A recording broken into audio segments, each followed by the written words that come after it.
قناة خضر إسماعيل تقدم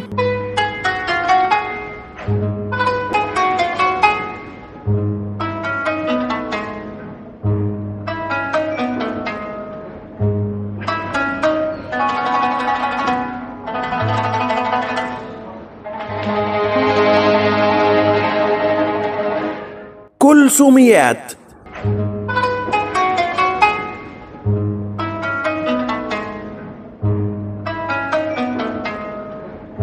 زي نهر النيل بيسري فينا شريان للحياة، زي أبو الهول والأهرامات وعجائب الدنيا والمعجزات، زي أحمص، زي رمسيس، زي مينا عايشة فينا. انت يا سومة الجميلة كوكب الشرق العظيمة عايشة فينا. كل يوم هنروح نزورها، نعيش شوية من حياتها، نفتكر أجمل ما فينا. هي دي الست سومة، هي دي الست سومة كوكب الشرق العظيمة. كلثوميات، إعداد وتقديم خضر إسماعيل.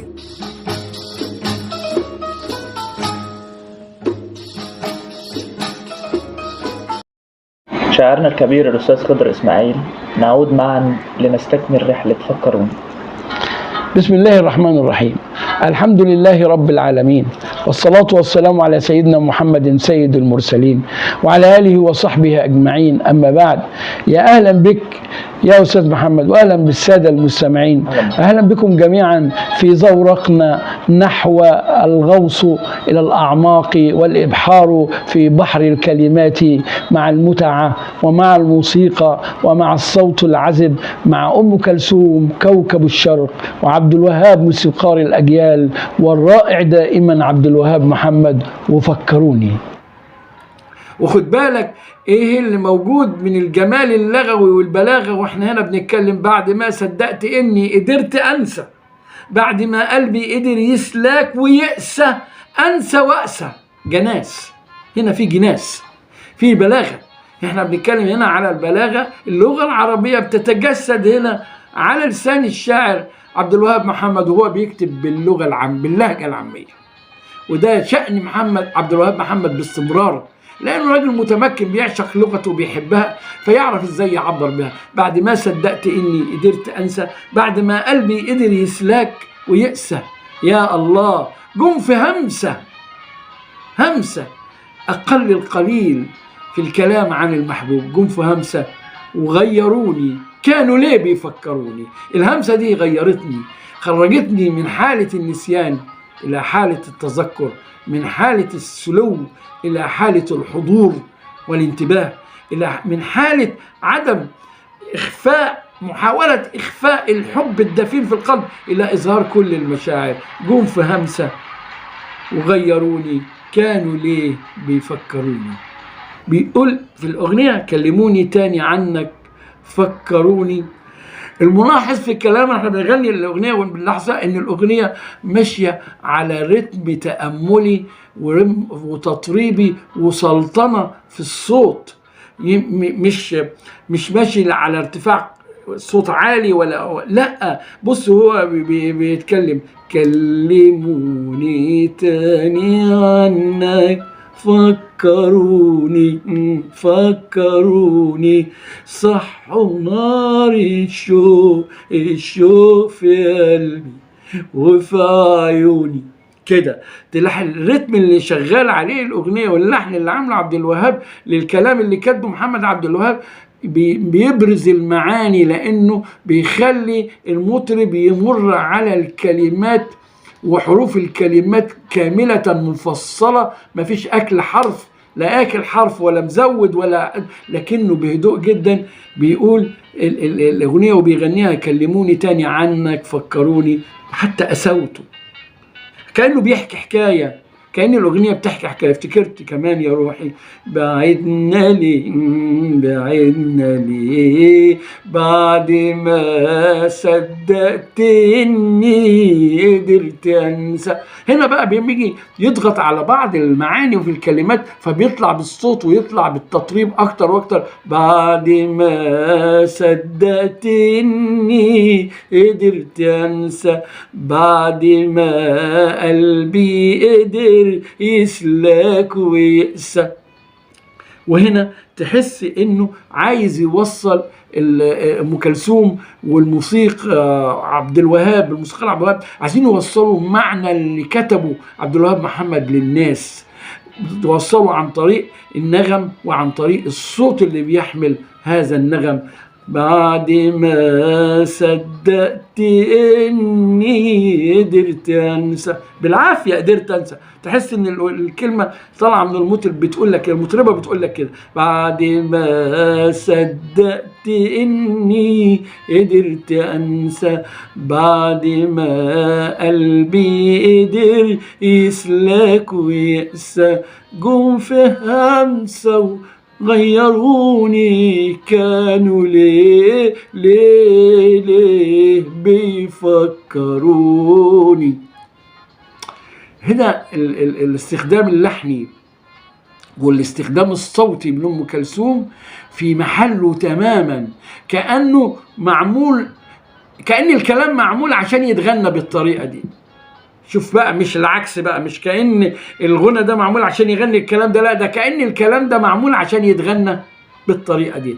ودي من ايه؟ من ان الناس اللي احنا بنتعامل معاها قمم، احنا في قمة الغناء العربي، نحن هنا في روضة الغناء العربي، نحن هنا في الجنة الغنائية الكبيرة الواسعة مع السيدة أم كلثوم ومع محمد عبد الوهاب ومع عبد الوهاب محمد ذلك الشاعر الرائع المميز.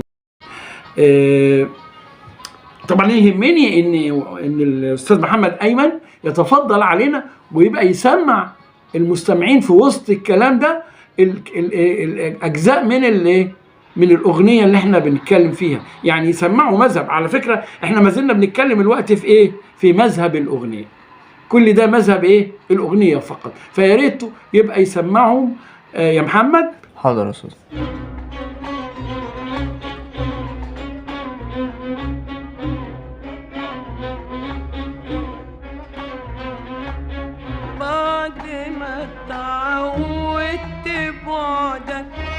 غصب عني غصب عني بعد ما اتعودت بعدك غصب عني غصب عني بعد ما نسيت الأماني والتمني والتمني بعد ما اتعودت بعدك غصب عني غصب عني بعد ما اتعودت بعدك غصب عني غصب عني بعد ما نسيت الأماني والتمني والتمني كلمتين اتقالوا شالوا الصبر مني كلمتين اتقالوا شالوا الصبر مني صحوا في عينيا حنين لهم الابتسامة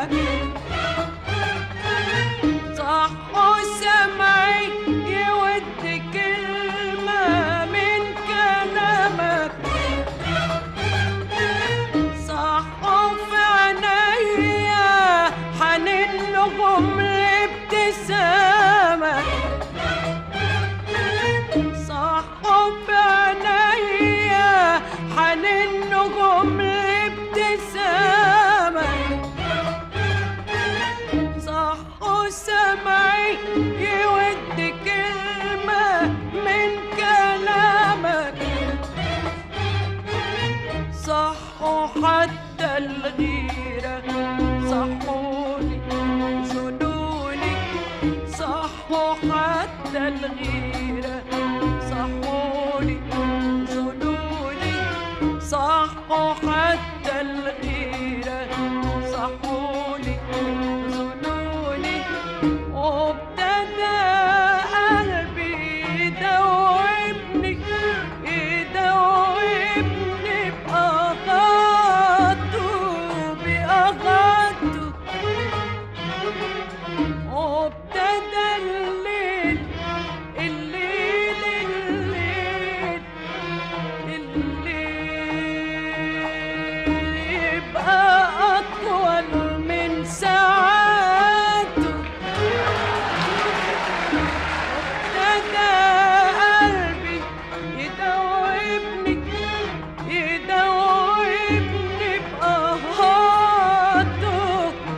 أطول من ساعته، وابتدى قلبي يدوبني بقهاته،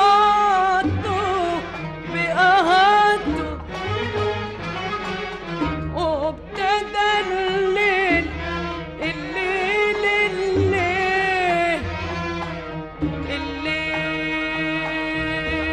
بقى أطول من ساعته، واسهر اسمع نبض قلبي بيناديك روحي فيك مهما جرى، انا روحي فيك، انا روحي فيك، تسوى ايه الدنيا وانت مش معايا،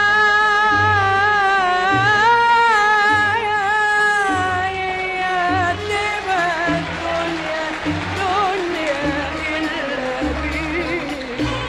احنا كنا واقفين عندي جم في همسة وغيروني، كانوا ليه بيفكروني. عشان نبدأ الكوبليه ده المذهب، ده مذهب الأغنية اللي كنا بنشتغل فيه. ده الكوبليه بقى اللي جاي، أول كوبليه بيقول إيه؟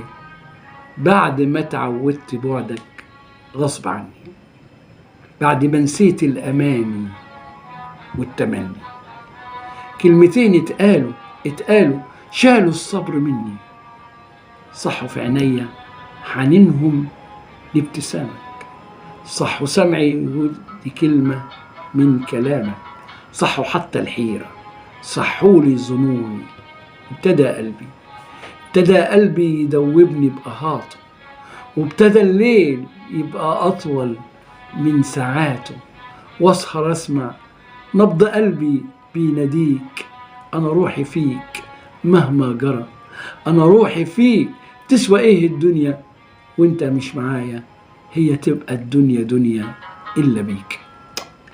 كلام جميل ورائع، مصور لحقيقة المحب وحالة المحبوب، كلام ياخدك يحلق بيك في عالم تاني غير العالم، كلام لازم يستخرج ويصير حفيظة وعبقرية محمد عبد الوهاب عشان يلحن ويعمل اللحن الجميل، كلام يخلي السيدة أم كلثوم تبدع وهي بتغني، يقول لك بعد ما تعودت بعدك غصب عني.